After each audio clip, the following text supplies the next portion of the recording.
வணக்கம் காரைக்குடி மக்களே.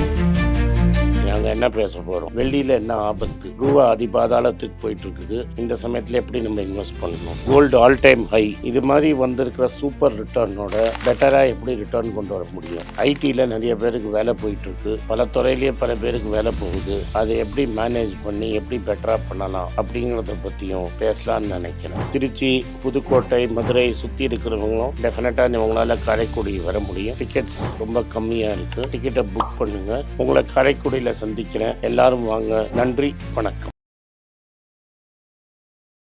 வணக்கம். மீண்டும் மணிப்பேச்சில் உங்களெல்லாம் சந்திப்பதில் எனக்கு மிக்க மகிழ்ச்சி. கொஞ்சம் ஊரை விட்டு வெளில வந்திருக்கேன். துபாய்க்கு வந்திருக்கிறதுனால இன்னைக்கு துபாயிலேருந்து கார்த்தால ரெக்கார்ட் பண்ணுறேன். கொஞ்சம் லேட்டாக ரெக்கார்ட் பண்ணுறேன். சரி, நீங்கள் துபாய் போயிருக்கீங்களே, நம்மளுக்கு ஏதாவது செய்யணும்னு அம்மையார் ரூபாவை அப்படியே விட்டாங்க. 91 தாண்டிடுச்சு. ரூபா 91. சத்தமுக்கு இன்னும் 8 ருபீஸ் 90 பைசா கிட்ட வந்தால் சத்தம் நிச்சயம். ஆனால் இன்றைக்கே நீங்கள் பேங்க்கில் போய் வாங்கினோம்னா ஒரு 3 ரூபா எக்ஸ்ட்ரா போட்டு 94 ரூபா. அதனால் 97க்கு வந்தாலே நீங்கள் சத்தம். நேற்று ஈவினிங் கோல்டு ஒரேடியாக சர்ஜ் ஆகி 12,500 தாண்டிடுச்சு. ஆனால் இன்றைக்கி உங்களுக்காக ஒரு டிஸ்கவுண்ட் சேலில் 160 ரூபா கம்மியாயிருக்கு. 12,350 ரூபா 22 கேரட் கோல்டு. மேலேயும் கீழேயும் இறங்கினாலும் கோல்டும் சில்வரும் சர்ஜ் ஆகும். சில்வர் அகேன் நான் சொல்கிறேன், மானிட்ரி கமாடிட்டி இல்லை, ரிஸ்க் எடுக்காதீங்க. ஏன்னா சில்வரை இப்போ சைனா எக்ஸ்போர்ட் ஹால்ட் போட்டிருக்கான். அதனால் சில்வரில் ப்ராப்ளம் வரக்கூடும். இது ஒரு எப்படி ஹேண்டில் பண்ணணும்னு தெரியாமல் லெவலில் ஹேண்டில் பண்ணுறோம். மாட்டிக்கிச்சோன்னா பெருசாக மாட்டிப்போம். சில்வரில் கோல்டு ஸ்டெடியாக ஏறுது. இன்னொரு விஷயம், கோல்டுக்கும் சில்வருக்கும் என்ன பெரிய வித்தியாசம்னா, கோல்டுங்கிறது உங்களுக்கு பணம் அவசரமாக வேணும்னா பேங்க்கில் போய் நீங்கள் வச்சிங்கன்னா திரும்பி கோல்டு கிடச்சிடும். சில்வர் இடிஎஃப் எடுக்காதீங்க. நான் சில்வர் இடிஎஃப்பில் ட்ராக்கிங் எரர் ரொம்ப ஜாஸ்தியாக இருக்குது. அதே மாதிரி ஈவன் டுடே சில்வர் வாங்குகிற விலைக்கும் விற்கிற விலைக்கும் ஒரு பெரிய டிஃப்ரென்ஸ் இருக்கும். அதெல்லாம் ட்ராக் பண்ணி சில்வரை பாருங்கள். ஏன்னா and silver is not advisable. என்னோட இதில் சில்வர் நாட் அட்வைசபிள். ஆனால் இப்போ சைனா மார்க்கெட்டில் ஒரு டிஸ்டார்ஷன் க்ரியேட் பண்ணியிருக்கிறாங்க. எப்படி அந்த இவி பேட்டரிக்கு ரோபோ ஒரு டிஸ்ட்ராக்ஷனோ அது மாதிரி ஒரு டிஸ்ட்ராக்ஷன். ரூபா 91 தாண்டினா மார்க்கெட் சும்மா இருக்குமா? மார்க்கெட்டு பொத்துன்னு விழுந்துடுச்சு. 25,900 கீழே போயிருந்தது. உங்களுக்கு எல்லாருக்கும் ஷாப்பிங் லிஸ்ட்டு சூப்பராக இருந்திருக்கும். இன்றைக்கி பல முக்கிய செய்திகள் இருக்குது. இந்த முக்கிய செய்திகளை நம்ம பார்ப்போம். First and foremost international news. Ford motor company என்ன சொல்லிட்டாங்க, நாங்கள் ஈவியில் அக்ரெசிவாக போனது தப்பாக போச்சு. ட்ரம்ப் இப்போ பெல்ட்டி அடிச்சிட்டாரு. ட்ரம்ப் பெல்ட்டி அடித்ததுனால நாங்கள் ஈவியில் ரொம்ப அக்ரெசிவாக போனதை நிறுத்திட்டோம் அப்படின்ட்டாங்க. இனிமேல் நாங்கள் ஹைப்ரிட்ஸும் எக்ஸிஸ்டிங் ஈவி மாடல் மட்டும்தான் கான்சென்ட்ரேட் பண்ணுவோம். ஈவியில் நாங்கள் பயங்கரமாக இன்வெஸ்ட் பண்ணது எங்களை ஹர்ட் பண்ணிடுச்சு. அதனால் $19.5 பில்லியன் எங்கள் புக்ஸில் நாங்கள் ரைட் டவுன் பண்ணுவோம், நஷ்டக்கணக்கு எழுதுவோம் அப்படின்ட்டாங்க. இதை ஒரே நாளில் $19.5 பில்லியன் நாங்கள் எழுத மாட்டோம். இதை நாங்கள் பல குவார்ட்டர், ஒரு 8 குவார்ட்டராக எழுதுவோம் அப்படின்ட்டாங்க. அது வரைக்கும் கரண்ட்டில் நாங்கள் ரெக்கார்ட் ப்ராஃபிட்ஸ் பண்ணிகிட்ருக்கோம். ஈக்குவேட்டடாக நாங்கள் ஒரு 7-8 குவார்ட்டரில் இந்த ரைட் டவுனை குறைப்போம் அப்படின்ட்டாங்க. இதுக்கு முக்கிய காரணம் என்னென்னா, $7,500 கிரெடிட் கொடுத்துட்டு இருந்தாங்க நம்மளோட ட்ரம்ப் பாகுவதற்கு முன்னாடி ஜோ பைடன். அது இந்த மாதத்தோடு எக்ஸ்பயர் ஆகுது. அதை நான் ரெனியூ பண்ண மாட்டேன். உங்களுக்கு $7,500 சப்சிடி கொடுத்ததை கொடுக்க மாட்டேன் அப்படின்னு சொல்லிட்டாரு. இது டெஸ்லா ஒரு பெரிய பின்னடைவு. இது டொயோட்டா மாதிரி கம்பெனிக்கு ஒரு குட் நியூஸ். ஏன்னா டொயோட்டா ஈவி பின்னாடி ஃபுல்லாக போகாமல் மெயினாக ஹைப்ரிட் வண்டியில் தான் இருக்கிறாங்க. ஸோ இது கேஸ் அண்ட் ஹைப்ரிட் வண்டிங்களுக்கு நல்ல நியூஸு. ஃபோர்டுக்கு bad news. யாரெல்லாம் பெருசாக எலக்ட்ரிக் வெஹிக்கிள்ஸில் போட்டிருந்தாங்களோ அமெரிக்காவில், அவங்களுக்கெல்லாம் பேட் நியூஸ்.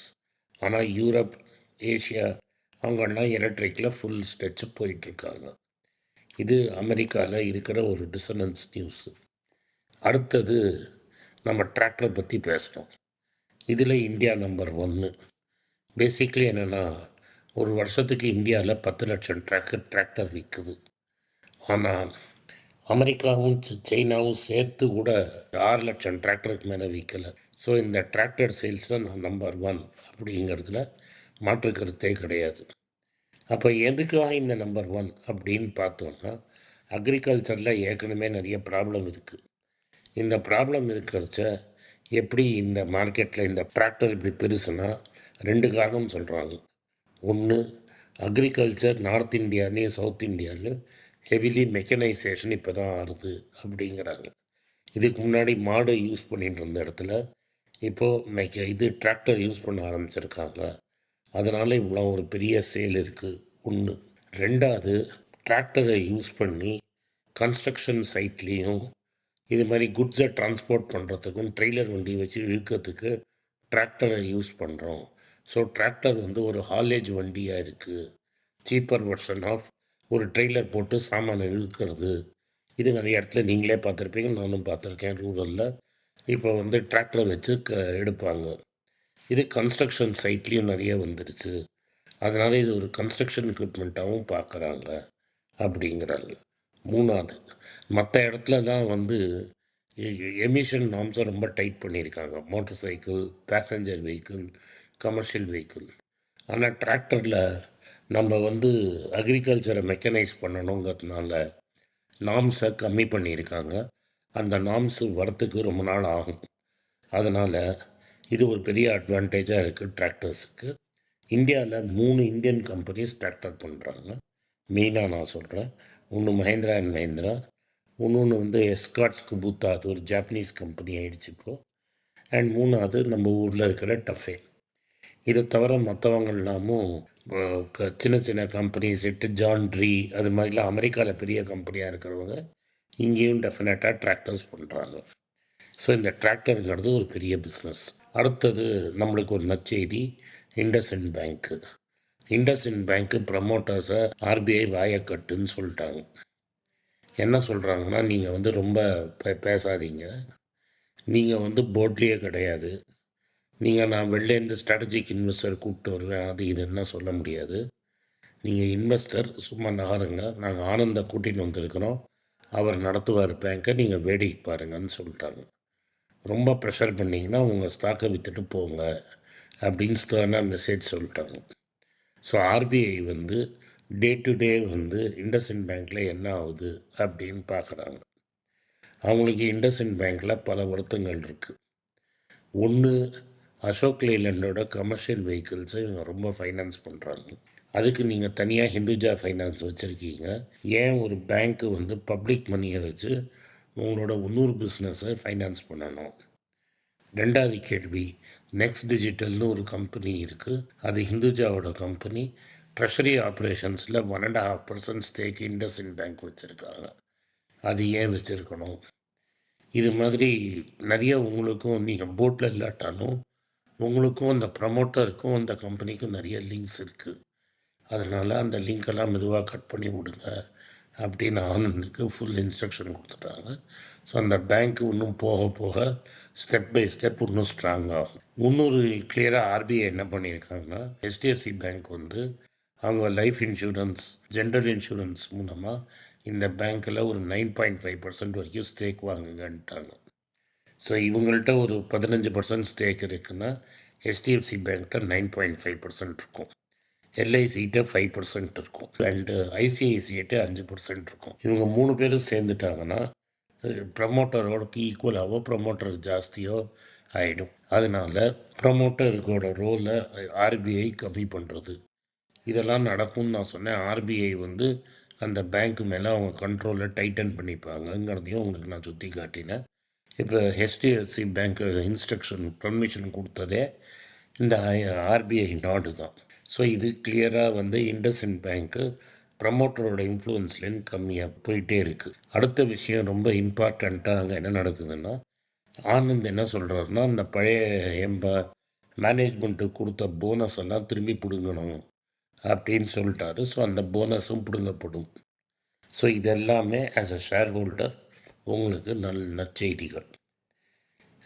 இதே மாதிரி ஜைடஸ் லைஃப் சயின்சஸ் நம்ம கன்சிடர் பண்ணி வச்சுருக்கோம். ஜைடஸ் லைஃப் சயின்சஸில் வந்து என்ன நியூஸ்னால், அவங்களுக்கு யூஎஸ்எஃப்டிஏல 300 ட்ரக் அப்ரூவல் கிடச்சிருச்சு. ஸோ இது நம்ம சொல்கிறது என்னென்னா, நீங்கள் ரெட்டியாக இருங்க, ஜைடஸ் லைஃப் சயின்சஸாக இருங்க, சிப்லாவாக இருங்க, நாட்கோவாக இருங்க, கான்ஸ்டண்ட்டாக ப்ராக்ரஸ் நடந்துகிட்டே இருக்குது. ஏர்னிங்ஸ் சைக்ளிக்கலாக இருக்கலாம், ஏர்னிங்ஸ் மேலேயும் கீழேயும் போகலாம். பட் வேல்யூ கரெக்டாக இருந்ததுன்னா நம்மளுக்கு லாங் டேர்மில் எந்த இஷ்யூவும் கிடையாது. பெரியப்பா வேறு நம்ம ஹெல்ப் பண்ணிகிட்ருக்காரு, டாலரை இறக்கிட்டே இருக்கிறார். இன்னொரு பெரிய லேண்ட்மார்க் ஜட்ஜ்மெண்ட் போன வாரம் பாம்பே ஹைகோர்ட்டில் வந்திருக்கு. அது உங்களுக்கெல்லாம் ரொம்ப இம்பார்ட்டண்ட்டான ஜட்ஜ்மெண்ட். அதை நான் உங்களுக்கு சொல்லணும். என்ன ஜட்ஜ்மெண்ட்னா, சிடிஎஸ்எல் அண்ட் என்எஸ்டிஎலுக்கு என்ன சொல்லிட்டாங்கன்னா, இனிமேல் நீங்கள் வந்து புரோக்கர் டிஃபால்ட் ஆகிட்டான், அதனால் நான் காசு கொடுக்க முடியாது அப்படின்னு நீங்கள் வந்து இவங்கள்ட்ட சொல்ல முடியாது, உங்கள் கிளைண்ட்ஸ்கிட்ட சொல்ல முடியாது. ஒரு ஹஸ்பண்ட் அண்ட் ஒய்ஃபு நியர்லி 1 கோடி ரூபா ஸ்டாக் சேர்த்து வச்சுருந்தாங்க, பேசிவாக இன்வெஸ்ட் பண்ணி. கார்வியில் இருந்தாங்க. கார்வியில் ப்ராப்ளம் ஆச்சுன்னா இன்னொரு புரோக்கருக்கு மாறினாங்க. அவரும் ஃப்ராடு, அவரும் பொண்டி ஆகிட்டார். இந்த கப்பல் வந்து எல்லா ஸ்டாக்கும் சிடிஎஸ்ல வச்சுருந்தாங்க. இந்த கம்பெனி என்ன பண்ணிடுச்சுன்னா, இந்த ஷேர் ஹோல்டர்ஸ்லாம் கொடுத்துருந்த பவர் ஆஃப் அட்டர்னியை வச்சு ஹெச்டிஎஃப்சி பேங்க்கில் ப்ளெட்ஜ் பண்ணி பணம் வாங்கிட்டாங்க. இவங்களது மட்டும் இல்லை, பல பேர்த சேர்த்து 158 கோடி ரூபா வாங்கிட்டாங்க. அதுக்கப்புறம் ஹெச்டிஎஃப்சி பேங்க்கு பணம் வரலன்னு விற்றுட்டாங்க. சிடிஎஸ்எல் டெலிவரி பண்ணிட்டாங்க. இப்போ நீங்கள் கேட்ட உடனே நீ இங்கே போ, போலீஸ் கம்ப்ளைண்ட் கொடு, என்எஸ்சிக்கு போ, அங்கே போ, இங்கே போன்னு சொல்லியிருக்கிறாங்க. கடைசியில் அந்த அதுக்குள்ளே அந்த ஹஸ்பண்ட் இறந்துட்டார். லேடி வந்து செக்யூரிட்டிஸ் அப்பேலேட் ட்ரிபியூனலுக்கு போனாங்க, ஆர்பிட்ரேட் பண்ணுங்கன்னு சொன்னாங்க. ஆர்பிட்ரேட் என்ன சொல்லிட்டான், முழுக்க சிடிஎஸ்எல் தப்பு, நீங்கள் கேர்ஃபுல்லாக இருந்திருக்கணும், நீங்கள் கேர்ஃபுல்லாக எல்லாம் ப்ளட்ஜு க்ரியேட் பண்ணீங்க, அதனால் நீங்கள் தான் இந்த 90 lakhs கொடுக்கணும்னு சொல்லிட்டாங்க. இதுக்கு அகேன்ஸ்டாக சிடிஎஸ்எல் பாம்பே ஹைகோர்ட் போயிருக்கு. பாம்பே ஹைகோர்ட் அந்த ஆர்பிட்ரர் சொன்னது ரைட்டு, மரியாதை காசு எடுத்து டேபிளில் வெயின்ட்டாங்க. இந்த ஜட்மெண்ட் சுப்ரீம் கோர்ட்டும் ஆமோதித்துன்னா, கார்வி இன்னும் 2 புரோக்கர்ஸ் என்ன பண்ணியிருக்காங்கன்னா, கிளைண்ட்டோட ஷேர்ஸை ப்ளெட்ஜ் பண்ணி அந்த ஸ்டாக்கை விற்றுருக்காங்க. அந்த ஸ்டாக்கை அதை விற்று பொண்டி ஆயிடுச்சு. அந்த பணத்தெல்லாம் சிடிஎஸ்எல்லும் என்எஸ்டியிலும் கொடுக்கணும் அப்படிங்கிறது ஒரு பெரிய ஜட்ஜ்மெண்ட்டு. பல 1000 கோடி நஷ்டம் வரலாம் இந்த 2 கம்பெனிக்கும். ஆனால் ரீட்டைல் இன்வெஸ்டர்ஸ் ப்ரொடெக்ட் ஆகிடுவாங்க. இந்த ஜட்ஜ்மெண்ட்டை நம்ம வெல்கம் பண்ணணும். இது ஒரு இம்பார்ட்டன்ட் ஸ்டெப்பு உங்களோட ஏர்னிங்ஸை ப்ரொடெக்ட் பண்ணுறதுக்கு. இது மாதிரி உங்கள் ஏர்னிங்ஸை ப்ரொடெக்ட் பண்ணலைன்னா உங்களுக்கு ரொம்ப கஷ்டமாக போயிடும், நாளைக்கு பணம் வராது. அதே மாதிரி நேற்று என்ன பண்ணாங்கன்னா, ஐடி ஸ்டாக்ஸை வாங்கி ஸ்டாக் மார்க்கெட்டை ஏற்றினாங்க. இன்றைக்கும் அதே மாதிரி பண்ணால் நம்மளுக்கு நல்லது. ஏன்னா நம்ம ஐடிலையும் ஃபார்மாலையும் ஸ்ட்ராங்காக பொசிஷன் எடுத்து வச்சுருக்கோம். கோல்டு ரிலேட்டட் ஸ்டாக்ஸ்லேயும் பொசிஷன் வச்சுருக்கோம்.